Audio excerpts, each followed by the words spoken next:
Кадимкеле чөлдө күн кечирип, суунун баркын жакшы түшүнгөн бир араб тууганыбыз Кыргызстанга келип, аккан сууларыбыздын бирине көз чаптырып отуруп, бул сууңар качан түгөнөт деп айраң таң калып жакасын кармаган дешет. Ар бирибиздин үйүбүздү жарык кылып, жашообузду жеңилдеткен электр кубатын дал ошол суудан сууруп алабыз. Суунун көбүн эске алганда электр кубаты менен өңгөнү кой, бизде такыр маселе жаралбашы керек эле. Бирок электр энергия маселеси бизде курч көйгөйдүн бирине айланды. Бирде кымбаттаса, бирде илич шамы жарк этип жангандын ордуна жалп этип өчкөн көрүнүштөр көбөйдү.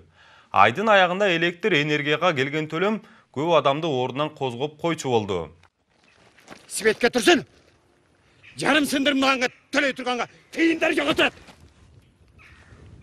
Саламатсыздарбы? Эфирде Сереп программасы, студияда мен Айбек Бийбосунов. Өткөндө электр энергияга болгон баа баш көтөрөт деген кеп чыгып, кийинчерээк эл толкугандан кийин өкмөт өзү ушак сөздөрдүн катарына кошкон эле. Чын-чынына келгенде көтөрүлмөк тургай арзандашы керек болчу экен. Мындай сөздү электр тармагы менен мамилеси жакшы, саламы түз адистер айтып чыгышты.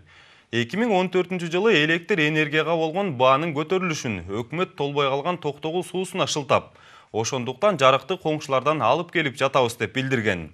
Электр кубатын сатып алууну токтоторбуз менен баасы арзандайт деген токтомунда токуп, касам ичип жиберген жайы да бар эле.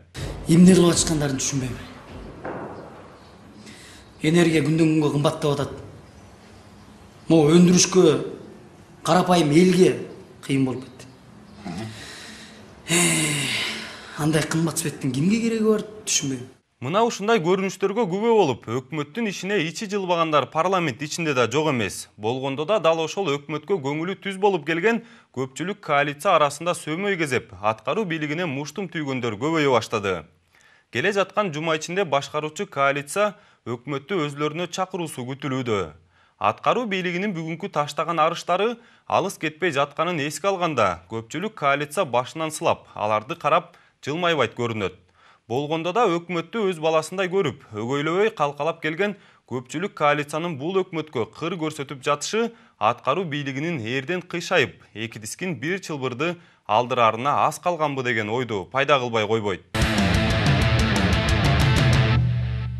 Минген атың аргымак, аштан тойдон калган соң күлүктүгү не пайда демекчи. Кылган ишиңдин жыйынтыгы эч нерсени кыйратпаса, элеген оордуң мураска калбагандан кийин башты жерге салып баса бергенди такыр үйрөнө албай койдук. Колдон келишинче көбүрөөк кармалуунун айласын издегендер ак үйдө четтен чыгат. Калың эл креслодо көпкө отурганда эмес, жемиштүү кадамды таштаган адамды бааларын унутпасак. Аман туруңуздар.